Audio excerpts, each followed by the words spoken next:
Next topic is magnetic field at a point on the axis of a circular coil carrying current. ठीक है, इसका मतलब क्या है कि हमें अब कहाँ पे मैग्नेटिक फील्ड निकालनी है। आपकी एक सर्कुलर कॉइल है, ठीक है, suppose this is your circular coil. ठीक है, सर्कुलर कॉइल की एक कोई एक्सिस होएगी। एक्सिस क्या होती है, जैसे आपका फैन है, ठीक है, फैन रोटेट कर रहा है तो वो फैन ऊपर आपकी सीलिंग के ऊपर अटैच कैसे है, एक एक्सिस से। ऐसे आपका फैन अटैच होता है ना, ठीक है। ऐसे एक सर्कुलर कॉइल है और ये क्या है, आपकी कुछ एक्सिस है, उस जिस एक्सिस में यानी मतलब सर्कुलर कॉइल के सेंटर में से यानी एक एक्सिस पास कर रही है। अब आपको क्या निकालना है, उस एक्सिस के एक पॉइंट पे निकालना है। सपोज ये आपका क्या है, पी पॉइंट है। अब हमें मैग्नेटिक फील्ड कहाँ निकालनी है, ये जो इस पेन की निब है इसको आप क्या मान लो, पी पॉइंट निकाल लो, मान लो, सपोज कर लो, हमें यहाँ पे निकालनी है। ठीक है, उसके लिए अब ये आप इसमें यहाँ पे इस डायग्राम में ये सर्कुलर शेप ली हुई, ठीक है, ये बेसिकली ये ऐसे है आपकी। ठीक है, अब इसको 3D डायग्राम में आप ऐसे ही शो कर सकते हो। अगर ये बिल्कुल सर्कल होता तो आपका पूरा सर्कल ऐसे राउंड सर्कल होता, ठीक है, बट ये 3D पिक्चर है तो इन्होंने ये ऐसे है। अब इसके अंदर से ये वाली जो एक्सिस है आपकी, ठीक है, वो ये है और आपका पी पॉइंट कहाँ पे आ गया, यहाँ आ गया। अब आपको इस पी पॉइंट के ऊपर फाइंड आउट करनी है मैग्नेटिक फील्ड। ठीक है, उसके लिए आप क्या करेंगे, हमें सबसे पहले क्या करना है, हमें इसके लिए हमें पता है कि ये सर्कुलर कॉइल है, इसके लिए हमें इसके ऊपर जैसे हम लास्ट कुछ जो हमारे अभी टॉपिक्स थे उसमें देखा, हमने क्या लेंगे, लेंथ एलिमेंट लेंगे। ठीक है, हमने क्या लिया, एक लेंथ एलिमेंट यहाँ ले लिया, एक लेंथ एलिमेंट यहाँ ले लिया और ये एंटी क्लॉकवाइज डायरेक्शन में जा रही है। ठीक है, आपको पता है लेंथ एलिमेंट से पी पॉइंट जहाँ पे हमें निकालना है उसका जो टोटल डिस्टेंस होता है उसको क्या लेते हैं आप, आर कंसीडर करते हैं। और सेंटर में से पीस यानी ओ पी, इसकी वैल्यू क्या ले ली उन्होंने, एक्स ले ली। अब आपकी ये जो सर्कुलर कॉइल है इसका कुछ रेडियस होगा, इस रेडियस को इन्होंने क्या सपोज कर लिया, ए। ठीक है, अब हमें पता है कि क्या होगा, हमारी कुछ हमने ये डीएल एलिमेंट ले लिया, ये आपका आई करंट फ्लो कर रहा है, ये क्या है आपका आर है। अब किसी डायरेक्शन में क्या लग रही होगी आपकी मैग्नेटिक फील्ड इंडक्शन। ठीक है, अब हमने पिछले टॉपिक्स में क्या देखा,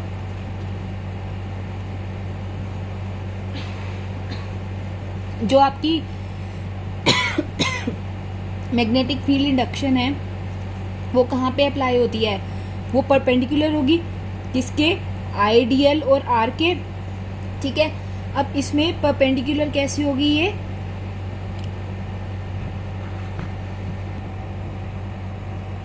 इस केस में परपेंडिकुलर कैसे होगी, अब ये कुछ ऐसे परपेंडिकुलर होगी। ठीक है, ये भी क्या है आपकी, ये भी परपेंडिकुलर आ रही है यहाँ पे, बस इसमें शो नहीं कर रहा। ठीक है, सपोज कर लो आपका ये आपकी एक्सिस थी, यहाँ पे ये और ये आपका कुछ करंट एलिमेंट है। करंट एलिमेंट से जब आपने इसको मिलाया, ठीक है, तो यहाँ से जो टेंजेंट निकलेगा ये क्या है, अब परपेंडिकुलर है ना, आप इसको कहीं भी ले जाओ, टेंजेंट से जब आप रेडियस की तरफ या फिर आगे कहीं जाएंगे तो आपको पता है कि ये क्या होएगा, हमेशा 90 डिग्री देगा। चाहे आप इसको यहाँ से ले लो, चाहे इसके किसी भी एंगल से ले लो, तो वो क्या आपको देगा, 90 डिग्री डायरेक्शन देगा। ठीक है, अब आपको पता है ये जो आपका डी बी है यानी जो आपका मैग्नेटिक फील्ड है वो कहाँ पे है, 90 डिग्री है इसके आर के और आईडीएल के। ठीक है, तो पहले हमने सी से निकाला तो ये क्या आ गई आपकी डायरेक्शन, कुछ डीबी की ये डायरेक्शन आ गई। अब क्या होगा आपका, हमने इसको कंपोनेंट्स में डिवाइड कर लिया, एक आपका एक्स कंपोनेंट में जाएगा, दूसरा वाई कंपोनेंट में जाएगा। जो आपका अच्छा, अब हमें आप लोगों ने क्या देखा था कि ये जो आर इसके बीच में और जो आपका सेंटर होता है, ठीक है, इसके बीच में जो आपका एंगल होता है वो कितना होता है आपका, फाई होता है। ठीक है, आपको पता है ये 90 डिग्री है कुछ, तो अगर आपका ये फाई है तो ये कितना हो जाएगा, 90 डिग्री माइनस फाई। अब ये भी कितना होता है, ये हमें पता है 90 डिग्री है, तो ये एंगल भी कितना हो जाएगा, यहाँ से फाई एंगल हो जाएगा। ठीक है, ये फाई था, ये फाई हो गया। अब फाई के साथ हमारा क्या होता है, डीबी कोस फाई हो जाता है, और जो एक्स कंपोनेंट में जाएगा आपकी बार वो क्या हो जाएगा, डीबी साइन फाई हो जाएगा। सिमिलरली जैसे हमने सी पॉइंट से मेजर किया वैसे ही हम क्या करेंगे, डी पॉइंट से मेजर करेंगे, किसके ऊपर, पी पॉइंट के ऊपर। अब सी पॉइंट से तो कहाँ गया था आपका डीबी, यहाँ गया था, बट डी पॉइंट वाला आपका कहाँ जाएगा, एफ जाएगा। कंपोनेंट्स में डिवाइड कर लोगे D B dash cos phi, D B dash sine phi आ जाएगा यहाँ से आपका। ठीक है, अब आपका y और y डैश कॉम्पोनेंट तो क्या हो जाएगा, कैंसिल हो जाएगा, क्योंकि ये क्या है, इक्वल और ऑपोजिट कॉम्पोनेंट्स होंगे आपके। ठीक है, जो आपके ऐड होंगे वो कौन से हो जाएंगे, डी बी साइन फाई और d B dash sine phi. अब सबसे पहले हमें पता है ये क्या है, a वैल्यू नोन होगी कुछ, ये x हमें पता है कि हमें कितनी पॉइंट दूर पे निकालना है। ठीक है, यहाँ से हम क्या निकाल लेंगे, r की वैल्यू निकाल लेंगे हाइपोटेन्यूज ट्रायंगल से। ये कितनी हो जाएगी, under the root a square plus x square. अगर ये एंगल फाई है तो अगर ये सेंटर में से लाइन जा रही है तो ऑब्वियसली ये भी एंगल कितना हो जाएगा, फाई हो जाएगा यहाँ पे। ठीक है, तो इसलिए यहाँ पे ये डी बी साइन फाई और ये क्या हो गया, d B dash sine phi. अब बायोट सेवर्ट लॉ आपको पता है क्या होता है, mu naught by 4 pi I d l sine theta by r square. ठीक है, इसमें हमें थीटा पता है कितना है, थीटा किस किस के बीच में एंगल होता है, आई और डी एल के बीच में होता है ना आपका एंगल होता है। ठीक है, अब आई डी एल और आर के बीच में एंगल, ठीक है, ये आपको पता है आपका बी, ये आर है आपकी, इसके बीच में हमें एंगल पता है कितना है, 90 डिग्री है। ठीक है, 90 डिग्री एंगल ले लेंगे यहाँ से, तो साइन 90 कितना होता है, 1 होता है आपका। अब यहाँ से इसकी वैल्यू क्या हो जाएगी, mu naught by 4 pi I d l a square plus x square. ठीक है, क्योंकि ये आर का स्क्वायर था और आर आपका क्या आया था, अंडर रूट यानी 1/2, तो अगर आप स्क्वायर करोगे तो ये अंडर रूट कैंसिल हो जाएगा। ओके, अब जैसे आपने क्या लिया था, डी बी लिया, वैसे ही आप क्या ले लोगे यहाँ से, डी बी डैश की वैल्यू ले लोगे, mu naught by 4 pi I d l sine 90 by r square. ठीक है, जैसे हमने यहाँ पे इक्वेशन साइन 90 की वैल्यू रखी और हमने आर की वैल्यू पुट कर दी, तो यहाँ से क्या वैल्यू आ गई, mu naught I d L over 4 pi a square plus x square. ठीक है, अब इसकी डायरेक्शन क्या है, पी एफ आपका, यहाँ पे पी एफ आ गया, हमें पता है वो किसके परपेंडिकुलर है, डी पी के, ये हमने पहले ही देख लिया। अब आपके पास क्या आ गई, दो इक्वेशंस आ गई, डी बी और डी बी डैश। ठीक है, एक ये इक्वेशन है, एक ये इक्वेशन है। आप क्या देख सकते हो कि ये दोनों इक्वेशंस बिल्कुल सेम है, ये भी इक्वेशन सेम है और ये भी इक्वेशन सेम है, तो इन दोनों को क्या लिख दिया, इक्वल लिख दिया। ठीक है, तो वाई पी ई, अब आपका एंगल वाई पी ई कौन सा है, वाई, ये पी, ये ई, ये क्या था, फाई। ठीक है, ऐसे ही वाई डैश पी एफ, ये भी एंगल क्या है आपका, फाई है, और एंगल सी पी ओ, ये एंगल सी पी ओ, ये भी एंगल क्या है आपका, फाई है।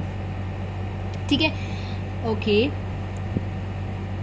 अच्छा, अब हमने ये सारा का सारा प्रोसीजर तो देख लिया। ठीक है, अब ये किसके लिए हमने देखा था कि अगर आपका क्या होता है, अगर आपका अब एक आपने करंट एलिमेंट ले लिया छोटे से पार्ट के लिए, अब हमें किसके थ्रू निकालना है, पूरी करंट कैरिंग कोयल के लिए निकालना है यहाँ से। ठीक है, जब हम पूरी करंट कैरिंग कोयल के लिए निकालेंगे तो दैट मीन्स हम क्या करेंगे, इसका इंटीग्रेशन कर देंगे। अब इसका इंटीग्रेशन हम कैसे करेंगे, यहाँ से b is equals to integration of d B sine phi कर देंगे यहाँ से। ठीक है, डी बी की वैल्यू हमने ऊपर फाइंड आउट कर ली, दोनों डी बी और डी बी डैश की सेम है, तो यानी हम एक की निकाल लें। ठीक है, तो mu not I d l sine phi 4 pi a square plus x square हो गया यहाँ से। ठीक है, बाकी की सारी टर्म्स तो आपकी नोन है, a B x B I आपको पता है, यहाँ से 4 पाई म्यू नोट की वैल्यू पता है। ठीक है, फाई आपको, एंगल फाई आपको गिवन होगा यहाँ से। ठीक है, आपके लिए सिर्फ डी एल क्या है, अननोन वैल्यू है यहाँ से।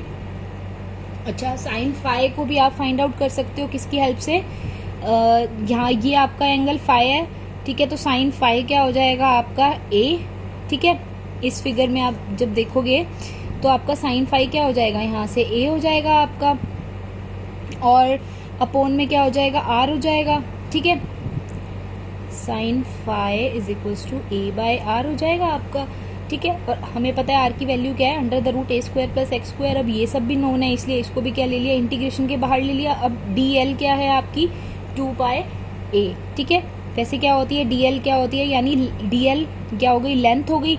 ठीक है, इसका इंटीग्रेशन कहाँ होगा, 0 से 2 पाई ए तक होगा ना, क्योंकि वैसे 2 पाई आर होता है, बट आर इस केस में क्या है आपका, ए। ठीक है, तो यहाँ कहाँ तक चला जाएगा, 2 पाई ए तक चला जाएगा। अब बी की वैल्यू क्या हो गई, mu not I over 4 pi a square plus x square, into में ये वाली वैल्यू आप पुट कर देंगे यहाँ से, A over under the root A square plus x square, ये साइन फाई की वैल्यू पुट कर दी, और ये डी आई आपका कितना आया था, 2 पाई ए आ गया था। अब यहाँ से हमने क्या देख लिया, जब हम इन सारे कंपोनेंट्स को शफल करेंगे, ठीक है, यहाँ से ये कितनी थी 1, ये कितनी हो गई 1/2, तो पावर्स ऐड हो जाएंगी, तो तो ये पावर्स ऐड होके कितना हो जाएगा 3/2 किसके अलॉन्ग हो जाएगा पी एक्स के अलॉन्ग, यानी इस डायरेक्शन में, क्योंकि ऊपर और नीचे वाला कंपोनेंट तो आपका कैंसिल हो गया था। ठीक है, अब अगर आपके क्या है n नंबर ऑफ टर्न्स हैं तो आप किससे मल्टीप्लाई कर दोगे, इस पूरी की पूरी इक्वेशन को n से मल्टीप्लाई कर दोगे। अब आपके कुछ स्पेशल केसेस आते हैं इसमें, जब आप क्या होता है आपका सपोज करो आपका पी पॉइंट कहाँ है, centre of coil, circular coil के सेंटर में लाई कर रहा है। ठीक है, ये केस हमने पहले पढ़ा था, हमने एक सर्कुलर कॉइल ली थी और उसके सेंटर में हमने फाइंड आउट किया था, तो ये सेम वैसा केस बन जाएगा। ये जो इक्वेशन आएगी μ0/4π 2πni/a, ये इक्वेशन सेम वैसी बन जाएगी। अगर वो क्या कहता है कि x की वैल्यू बहुत बड़ी है a से, यानी आपका जो p पॉइंट है वो बहुत ज़्यादा दूर है, ठीक है, तो उसके कंपैरिजन में आपका जो a डायमीटर है वो बहुत स्मॉल हो जाएगा। ठीक है, तो आप a को क्या कर सकते हो, निगलेक्ट कर सकते हो, तो क्या बचेगा, सिर्फ आपका x² बचेगा। इस इक्वेशन में अगर आप a को निगलेक्ट कर दो तो सिर्फ x² बचेगा, स्क्वायर 3/2 कैंसिल हो जाएगा, तो सिर्फ x³ रह गया नीचे। ठीक है, जब इन सारी टर्म्स को आप कट करोगे तो आप क्या देखोगे, आपकी वैल्यू क्या आती है μ0/4π 2nia/x³। ठीक है, अब ये वैल्यू कैसे है, यहाँ से आपको पता है एरिया क्या होता है πr², रेडियस को हमने क्या लिया यहाँ पे a, तो πa² को कितना लिख दिया a, तो यहाँ से पाई ये a², इसको क्या लिख दिया हमने, एरिया ऑफ करंट लूप। ठीक है, ऐसे ही इसको हमने मैग्नेटिक डायपोल मोमेंट की टर्म्स में लिख दिया, ये हम आगे वाले चैप्टर्स में पढ़ेंगे। अभी सिर्फ आप मैग्नेटिक डायपोल मोमेंट का फॉर्मूला लर्न कर लो, कितना होता है NIA/A एरिया। ठीक है, magnetic dipole moment of the current loop is equals to the product of ampere turns. ठीक है, ये एम्पियर टर्न्स के प्रोडक्ट के इक्वल, और एरिया ऑफ करंट लूप, उस करंट लूप का एरिया कितना है, उन दोनों के प्रोडक्ट के इक्वल होता है। इसकी SI यूनिट क्या होती है, AM²। ठीक है, अब इससे क्या देखते हैं हम, डायरेक्शन कैसे फाइंड आउट करते हैं। ठीक है, अगर सपोज करो आपका क्लॉकवाइज है तो दैट मीन्स आपका ये साउथ डायरेक्शन है। ठीक है, ये लर्न करने का एक वे है। अगर आपकी ये क्या जा रही है, क्लॉकवाइज जा रही है, तो ये आपकी क्या है, साउथ डायरेक्शन है। ठीक है, ये आप ऐसे लर्न कर सकते हो, साउथ ऐसे बनाते हैं और नॉर्थ ऐसे बनाते हैं। तो ये कहाँ जा रहा है, इसका सिंबल इधर जा रहा है, इसका सिंबल इधर आ रहा है, दैट मीन्स नॉर्थ क्या हो गई आपकी, anti clockwise direction. Look at one face of the coil, if the direction of current through the coil is clockwise. ठीक है, अगर आपकी डायरेक्शन कहाँ पे होती है, क्लॉकवाइज होती है, देन द फेस है साउथ पोलैरिटी। इसका मतलब अब इसकी कौन सी पोलैरिटी है, साउथ पोलैरिटी है। अगर direction of current is anticlockwise then the face has north polarity. Next हमारा जो थर्ड केस है वो क्या लेके चलते हैं।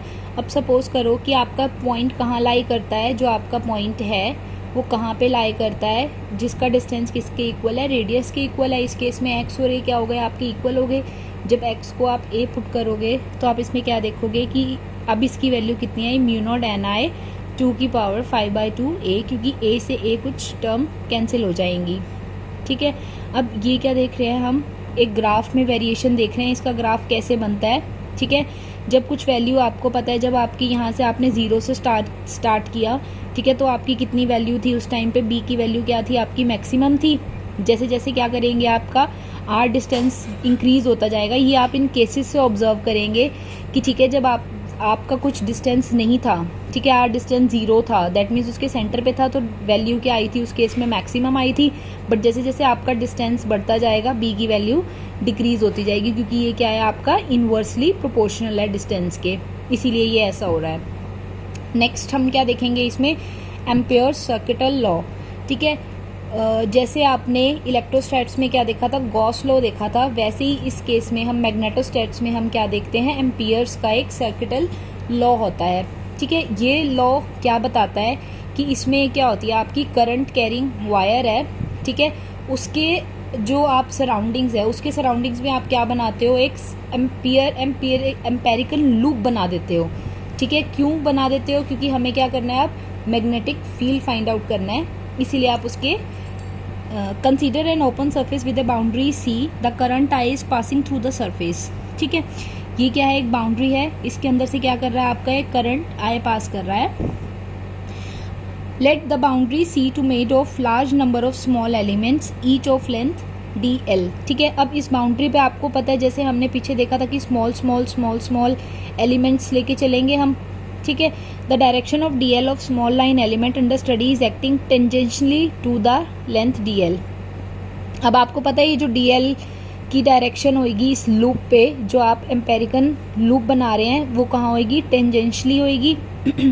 ये सब आप देख चुके हो, ठीक है। अब बेसिकली जो आपका एम्पेरिकल एम्पेयर सर्किटल लॉ होता है, ये क्या कहता है, ये जो आपका लाइन इंटीग्रल है मैग्नेटिक फील्ड इंडक्शन का बी, ठीक है, लाइन इंटीग्रल, ये लाइन इंटीग्रल है, ये क्या है, मैग्नेटिक फील्ड इंडक्शन है be around a closed path. ये हमने ऐसे क्यों किया, क्योंकि ये अभी तक क्या निकाल रहे थे हम, या तो स्ट्रेट वायर के अलोंग निकाल रहे थे, अब किसके अलोंग निकाल रहे हैं हम, क्लोज्ड पाथ के अलोंग निकाल रहे हैं। कहाँ पे निकाल रहे हैं, वैक्यूम में निकाल रहे हैं, ठीक है। किसके अलोंग निकाल रहे हैं, डीएल, ऑब्वियसली एक लेंथ डीएल मान के चल रहे हैं, ठीक है।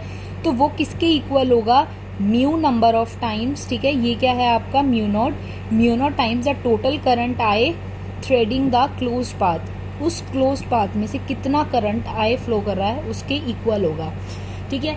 ये क्या है, हमारी डेफिनेशन है। अब इसको हम प्रूव करेंगे कि हमने इसको B dot D L is equals to mu not I क्यों लिया, ठीक है। सबसे पहले हम क्या करेंगे इसके लिए, एक एम्पियर, ये आपका क्या हो गया, प्रूफ हो गया, ठीक है। इसमें आपने क्या ले लिया, एक प्लेन ले लिया, ठीक है। अब इस प्लेन के ऊपर आपका क्या कर रही है, ठीक है, ये करंट जा रहा है आपका कौन सी डायरेक्शन में जा रहा है, एक्स टू वाई डायरेक्शन में करंट फ्लो कर रहा है। अब आपने क्या लेना है, इसमें एम्पेरिकल लूप्स लेने हैं। आपको पता है जो बी है वो कैसे बनेगा, एम्पेरिकल लूप्स ऐसे इस फॉर्म में बनेगा।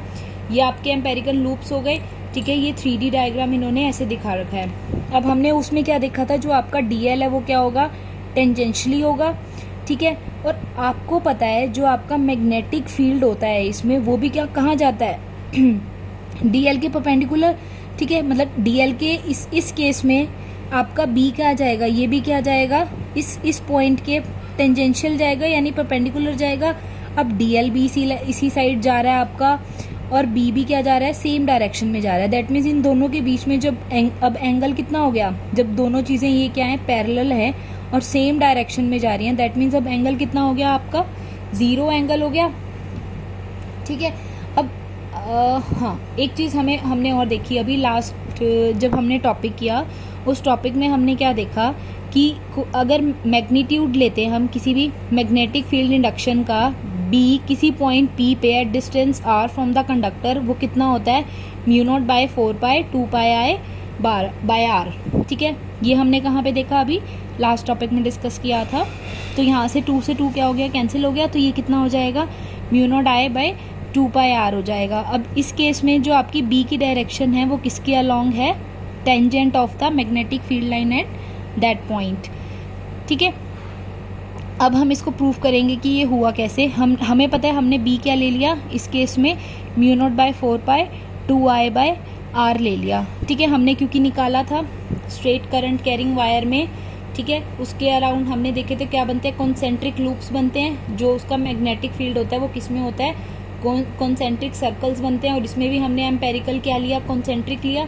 इसीलिए इस केस में जो हम बी की वैल्यू लेंगे वो क्या ले लेंगे, mu naught by 4 pi 2 I by are, ठीक है। अब आपका बी डॉट डी एल, ठीक है, और डॉट जब हम खोलते हैं तो क्या लगता है, कॉस एंगल लगता है आपका यहाँ पे, ठीक है। बी की वैल्यू देख ली हमने, ये लेनी है। और हमने देख लिया कि बी और डी एल किस में है, सेम डायरेक्शंस में जा रहे हैं, दोनों परपेंडिकुलर हैं, क्योंकि जो मैग्नेटिक फील्ड है वो भी कंडक्टर के अराउंड होगी, ठीक है। ये आपका कोई कंडक्टर है, मैग्नेटिक फील्ड भी यही है, और वो क्या होगी आपकी, परपेंडिकुलर हो जाएगी। The magnetic field lines are concentric circles perpendicular to the plane of paper, ठीक है। हमें पता है कि ये प्लेन ऑफ पेपर है आपका, इसके क्या होंगी, परपेंडिकुलर होंगी। अब हमें पता है कि जो आप एम्पेरिकल लूप लेते हैं इसमें, और जो उसमें डीएल लेंथ लेते हैं वो भी क्या होगी, इसके परपेंडिकुलर हो जाएगी। अब दोनों क्या है, सेम डायरेक्शंस में, इसलिए जो इनका कॉस है वो क्या हो जाएगा, 0 हो जाएगा। इस केस में बी की वैल्यू पुट कर दो, कॉस 0 पुट कर दो, कॉस 0 कितना होता है, 1 होता है। अब डीएल का इंटीग्रेशन, यानी इस पूरे कंप्लीट लूप का हमें क्या लेना है, वैल्यू लेनी है। हम डीएल कितना होता है, 2 पाई आर होता है, यानी इसका सर्कमफ्रेंस हो जाएगा यहाँ से। अब इसकी वैल्यू भी पुट कर देंगे तो ये कितनी आ जाएगी, mu not I by 2 pi R into 2 pi R, and that is mu not I. और हमें यही प्रूफ करना था जो B डॉट DL होता है वो किसके इक्वल होता है, म्यू नॉट I के इक्वल होता है।